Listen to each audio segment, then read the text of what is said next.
आज की इस वीडियो में भारत में हम नए राज्य के निर्माण की प्रक्रिया को जानेंगे। भारतीय संविधान भाग 1 अनुच्छेद 1 से 4। भारतवर्ष को सबसे पहले यूनान के लोगों ने इंडिया कहा था। राजा भरत के नाम पर इस देश का नाम भारत पड़ा। मध्य एशिया से आए हुए विद्वान ने इस देश को सबसे पहले हिंदुस्तान कहा। बौद्ध द्वीप में इस देश को जम्बू द्वीप कहा है। संविधान के अनुच्छेद 1 के अनुसार भारत अर्थात इंडिया राज्यों का एक संघ है। इसका अर्थ यह है कि इस देश के संविधान में इसका दो नाम है, भारत एवं इंडिया। इस वाक्य का अर्थ यह हुआ कि भारत के राज्यों का निर्माण अमेरिका के तरह विभिन्न राज्यों के बीच समझौते से नहीं हुआ। भारत का कोई भी राज्य किसी भी स्थिति में भारत से अलग नहीं हो सकता। अपनी प्रशासनिक सुविधा हेतु भारत को कई राज्यों में बांटा गया है। इस तरह भारत एक अखंड इकाई है। भारत में राज्यों का पुनर्गठन पर विचार करने के लिए प्रधानमंत्री नेहरू ने सुप्रीम कोर्ट के न्यायाधीश फजल अली की अध्यक्षता में एक राज्य पुनर्गठन आयोग बनाया। इस आयोग में दो अन्य सदस्य थे, के.एम. पन्नीकर एवं के.एम. मुंशी।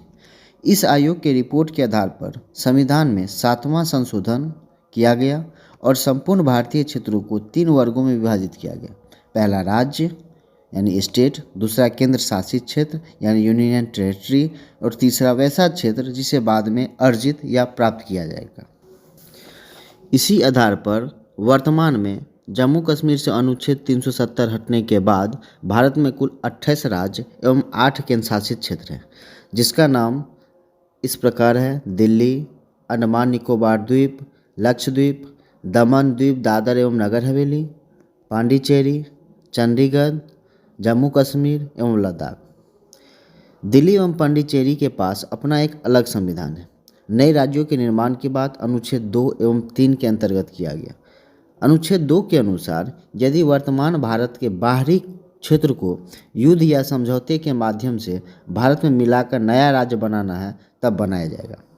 यदि वर्तमान भारत के अंदर किसी 2 राज्यों को मिलाकर एक नया राज्य बनाना हो अथवा एक ही राज्यों को बांटकर नया राज्य बनाना हो तब अनुच्छेद 3 के अनुसार बनाया जाएगा। अनुच्छेद 2 एवं 3 के अनुसार नए राज्यों को बनाने का अधिकार केवल संसद को होता है। इसमें राज्यों की कोई विशेष भूमिका नहीं होती है।